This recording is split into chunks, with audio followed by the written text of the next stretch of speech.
Hello, this is Frazier Nyasulu. We are doing lab number 2, the actual lab. The first part of that is to determine the density of some aluminum rods. I have deliberately made them different sizes. So of course we're going to use 3 different approaches. 2 different approaches for determining the volume of the ruler and the electronic caliber. Let's first go measure the mass. So get your pens ready so you can record the data. Just record it in increments of size.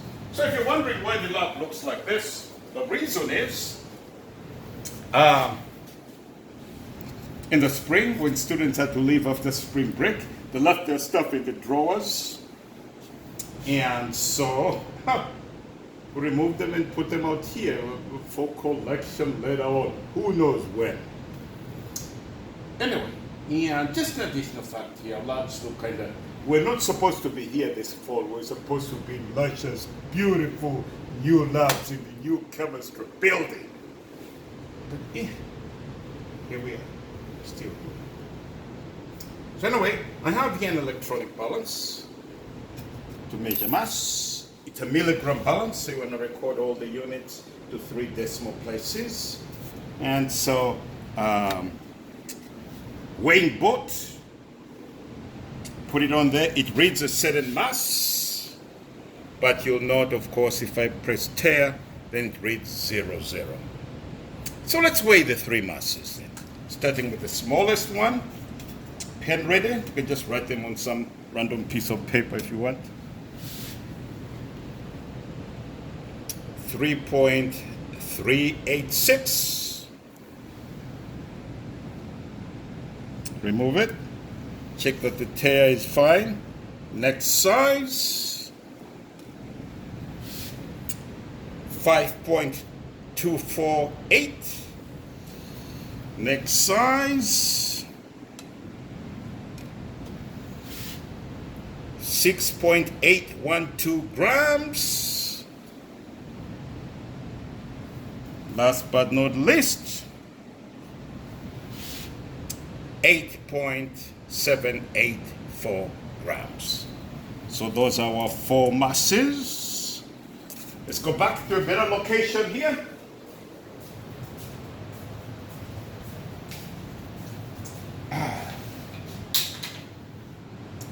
Now the challenging part, you'll see why in a second. And just to save you time, I'll only do it once, but logically, we should do it 4 times. Here's my plastic ruler. It is inches over here, and that looks like centimeters. Want to find the diameter. So part of the challenge is to say, where is the middle exactly? Where is it? So anyway, you go with what I find there. And then we'll ask you to read the centimeters, 1.2, whatever it is, as best as you can, where the last digit is estimated. And so just to save ourselves some pain here, without reading, we'll assume it's the same for all the 4. Now the electronic caliber. Here it is, in case you haven't seen one. Here it is. This says open me up there first. But let me first of all turn it on. It says 0.000. And I open this little nut here and make sure I'm all the way there. If it's not showing that, I press 0 to 0 it. All right, let me start with the smallest one.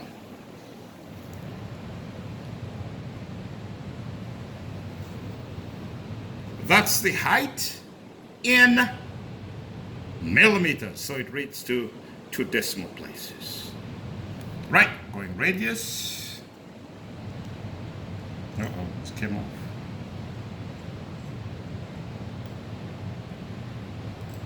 It came off. Come on, man.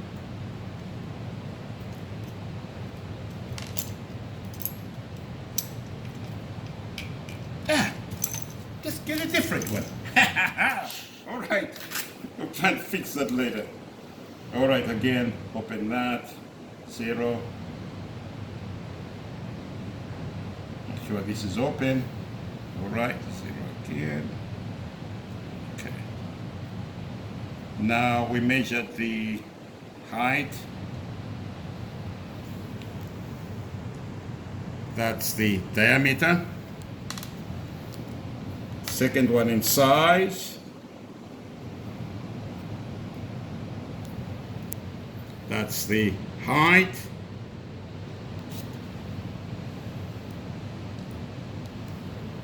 That's the diameter. Third one. That's the height. I can see how quickly you can do it with modern tools compared to the ruler. That's the diameter. Last but not least,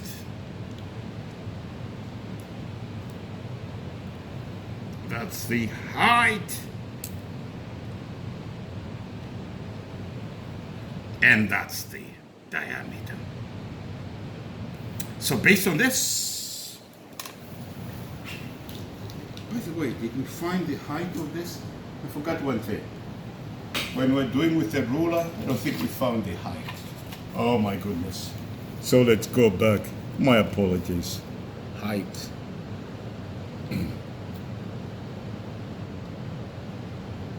Read that as best as you can. All right. Okay. Done with this. One more thing for density. So of course here we have a way to find the volume using the ruler measurements. Didn't measure all of these. Come on, man. We have to do all the heights in this as well. Sorry. Somebody's not thinking here. Here's the second one for height.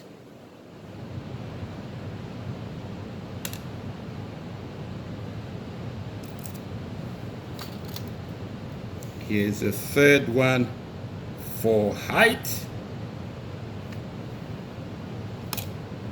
And here is the fourth one for height.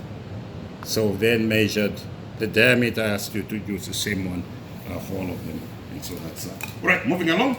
All right, by immersion, you kind of know this already. This is a graduated cylinder going from 0 to 100. I have some water in there, 50-ish.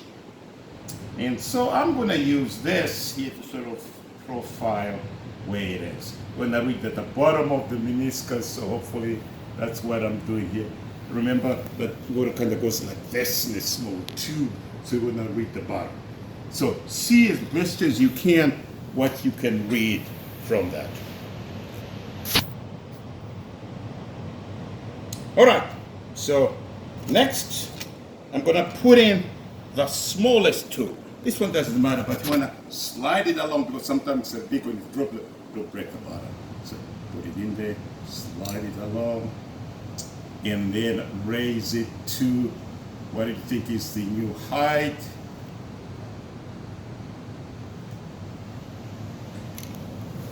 Aha! And then think about what the confidence is. Is it easy to do to get a real number that's great and wonderful here? What? All right. Going to the next one, I'll just keep adding to this because it's just a difference anyway. And again, I'll raise it.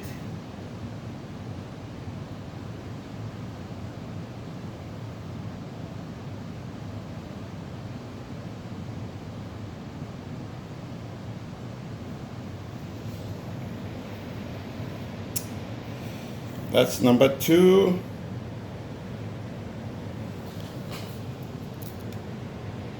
Best as you can read the numbers, and part of it is to see what the challenges are for certain of these approaches. Here's number 3. Put it in and raise it. See if you can see where it is. Remember that each division is worth a certain number of units, you can count between 60 and 70 or whatever it is, and then figure out what each division is worth. All right, here's the last one.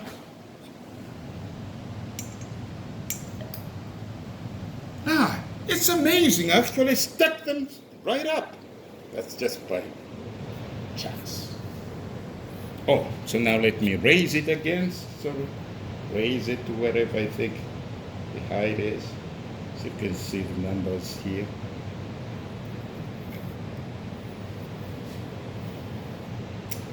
All right. So that's done. We can determine then the density of the aluminum that way. And then compare and contrast the three approaches. One section done.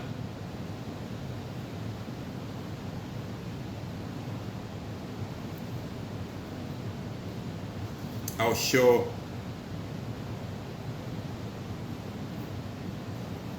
the data logger measuring temperature in a few here. Well, let me first look at using the autopipetter to determine the density of water. Of course, we're going to go to the mass balance. Would you pass me a small beaker from there?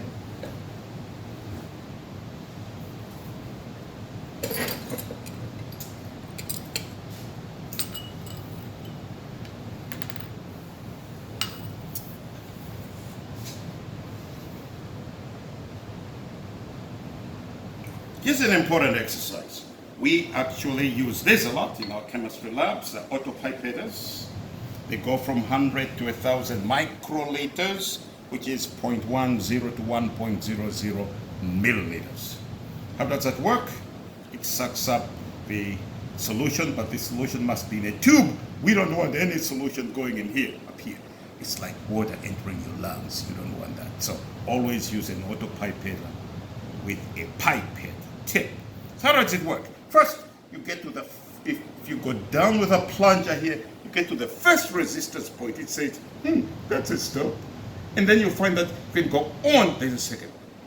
But when we are doing these measurements, we want to go only to the first one. So you go to the first one. I prefer to do it out of solution. Go in the solution, and very importantly, go 1, 2, 3. Suck up your solution slowly. Observe it, make sure there are no bubbles, and then you can deliver it wherever you want. All right, so let's go determine the density of water. Water at whatever temperature it is. 23.5, I don't know, I made that up.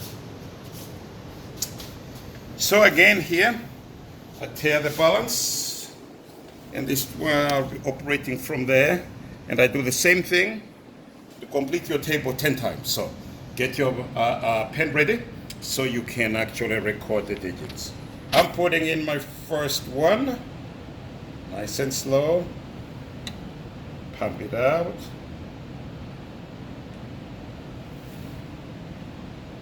That's one. Hopefully I know how to count.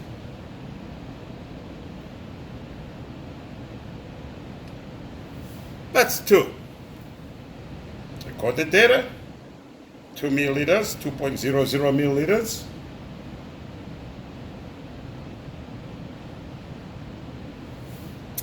That's 3.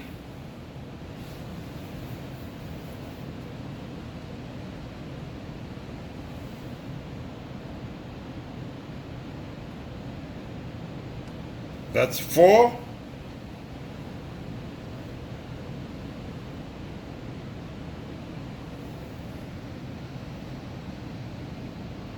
Five.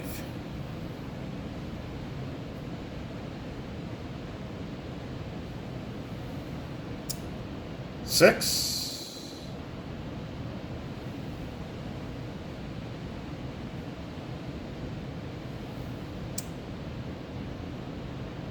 7. 8.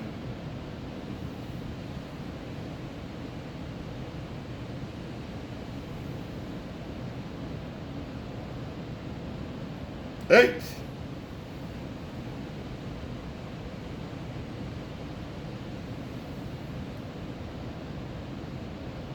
9, and finally 10.00 meters. All right, so from that you can complete the table in the handout or the under lab manual lab 2, and also you enter this data in Excel. Now I want to demonstrate measurement of temperature.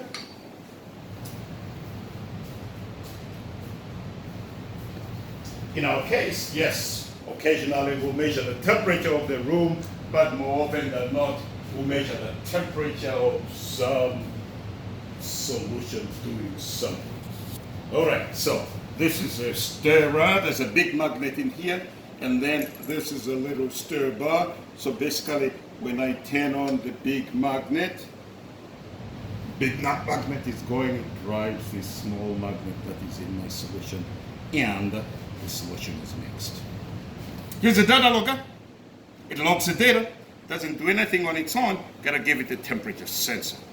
Now when you plug it on, let me remove this, it comes on, goes through its cycle. It's a Pasco scientific instrument. At this point it says, I don't know what you want to do because you haven't plugged in a sensor. So I then plug in one of these temperature sensors. This is the plug-in. The sensitive part is that little thing there. Plug it in where? Well, you look around and you see here, that looks like temperature. Plug it in. And then it says, you probably want to measure temperature as a function of time. So I'll give you a graph. And then the directions that will say, press play to start recording. And once you start recording, it plots the graph of temperature versus time. But I'll go home here, and I like the version that says digits. There are graph mode, digits over there. I like digits, I don't know. So it says 28.2. Really? It's 28.2 in this room, degrees centigrade. I'm burning. Lucky you're not here. Anyway, one of the things we want to do is record to as many digits as we want. And so in this case, showing 2 decimal places, we like 2, we like 2. So if I check that, and then it says, what do you want? And I say, give me stuff. And it says, well, how about data properties? It's the second one down there. Sorry if it's not very clear. I use this to toggle down, and I press check. It says, what do you want to do? And I will look for number of digits down there. And of course, in a classical way, all these directions will be provided to you in your lab manual, and they are actually in your lab reading. And just like you know your phone well after a while, had you been here, you'd know how to work your data logger even better than I. So if I go down here and I look for digits, number of digits, and if I press plus, it increases by 1, and I go okay. Now we are 2 decimal places. Oh, I got this. I didn't even put this here. So let me put this in solution. What's wrong with me? If we're trying to measure the temperature of water in there, it's a stirred solution, and so we just wait either in graph mode or in digital mode here until the temperature stabilizes. So let's call this 26.18. Still kind of changing a little. Anyway, let's call it 26.21 degrees. And press play again to stop. So that's the temperature. Now I talked about organic solvents, like what? Cooking oil. That's pretty much. gasoline. If you wanted to find or determine the density of that using an autopipette, you'd find it doesn't work.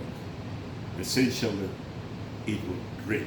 The reason is you'll find out if the surface tension is low, so kind of doesn't hold up and drip. So another procedure might be useful, and that's determine this specific gravity using a hydrometer. I showed you a picture of a hydrometer. Is there light in here? Yeah. Come on, man.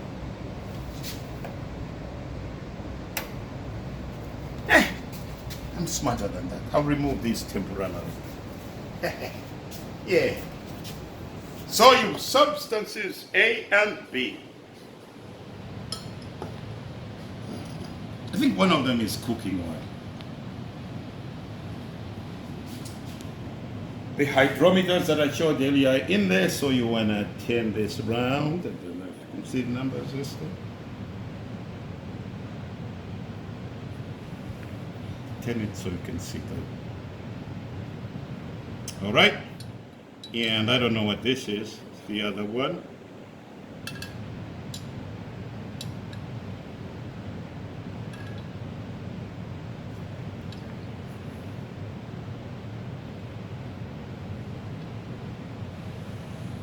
And then if you can read that, so we have A and B. I'll actually take this reading as though it's a good one. It might not.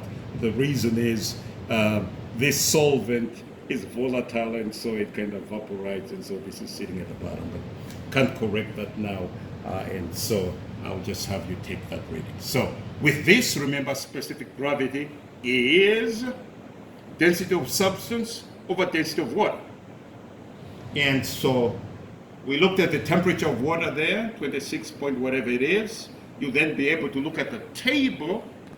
We'll assume the temperatures are the same with that in whatever it is. Look at the table that will provide, and then you can determine the specific, the density of the substance. Specific gravity is the number here. Density of water provided. In that equation for specific gravity, the only thing that's unknown is the density of substance, and then obviously it's a simple account. All right. One more thing. Yes, one more thing and we'll be done. What I need now is the preparation of a solution, 30 grams. And, well, plus or minus, we do a little error there. And we wanted 10% sugar and 3% sodium chloride. So if it's 10% sugar, then we know it's what, 3 grams. If it's 3%, then it's what, 0.15 grams, right? Essentially. All right, so let's go and make those measurements then.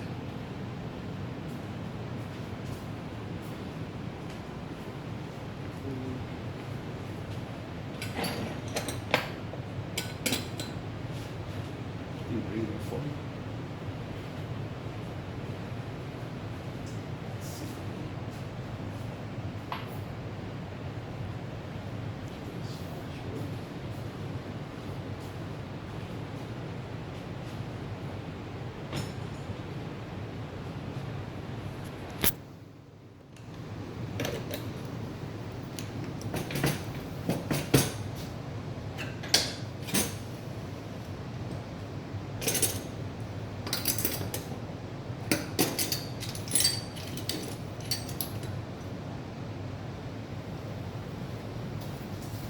I'm needing a spatula, and kind of just disappeared from me here. Let's see if I put one over here.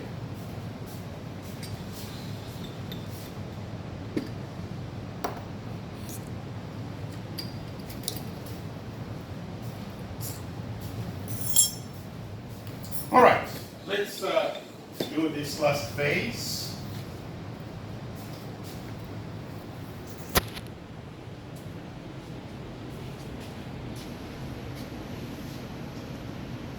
By the way, I'm going quickly. If you're in a real lab, this would take you a little longer, typically 1.5 to 2 hours. So, first of all, want to make sure that the sodium chloride mass is correct.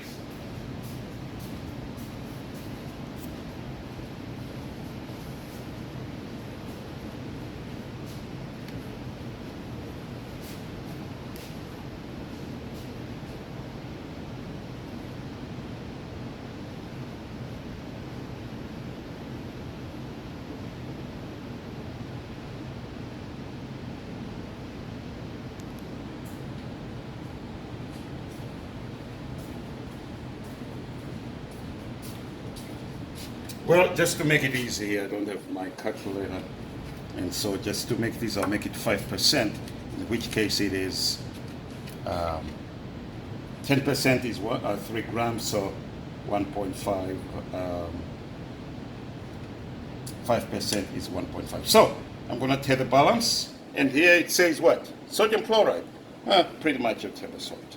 So I want to put in 1.5 grams, tearing 0, and then this is a spatula. Kind of get a feel for how the mass is increasing.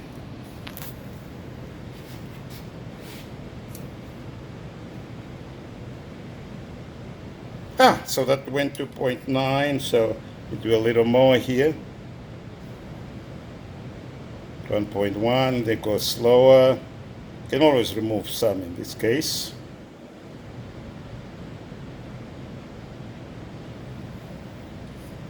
Get a little this time, since I'm getting close. Easier to control that way. Almost there.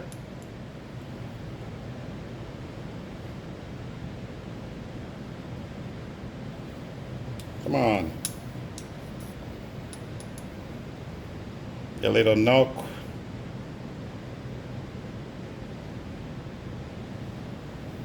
It doesn't have to be exact, but just have to record whatever number it is.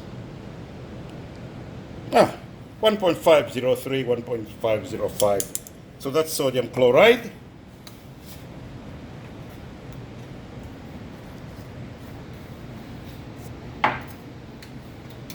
In a different weighing pot, I'll do the sugar, tear the balance again. And now I want 3 grams. So start with a whole lot. 3 grams, add on. Watch the numbers, see how the numbers are going.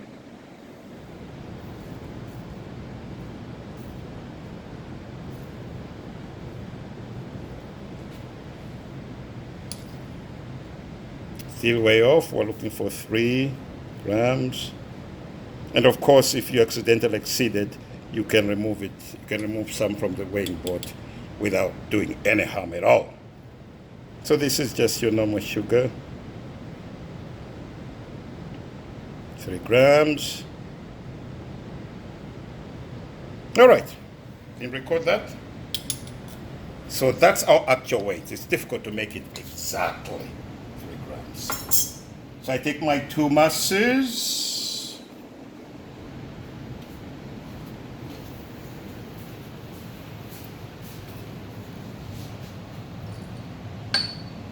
And actually, let's come back here. Sorry. Let's come back here. We add them to a small beaker. So I'm going to put this on there. And I'm going to tear the balance. It reads 00. I'm going to remove it. It will remember what was subtracted. And then I'll add as best as I can. Add all the sugar. Yeah, that's all of it. Add all the salt.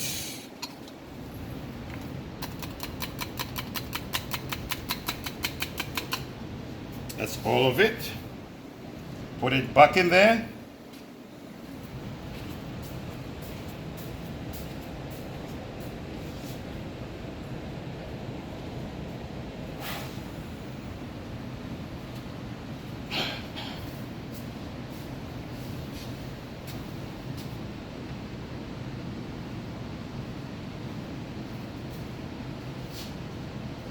I want the total masses to be 30. So I have some water here. I'll add it carefully, watching the total mass. And then slowly.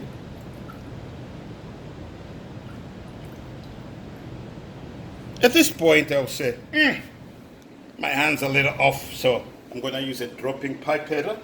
Take a little for greater control.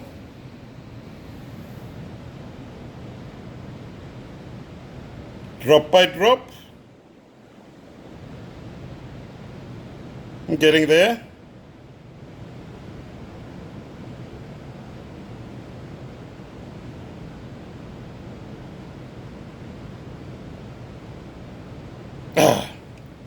That's as close can be. All right.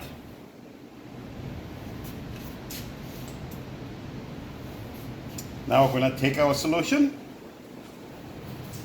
and go over here. And again, take our little stirrer. This is a stirrer, this is a stirrer. And then rave it up.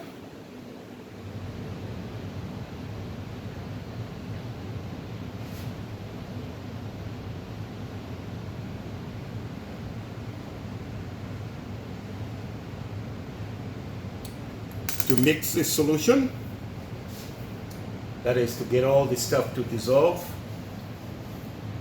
Sometimes gotta move it to the side so it hits the stuff that's kind of hiding in the corner. By the way, sodium chloride dissolves at a lower rate for whatever reason compared to sugar.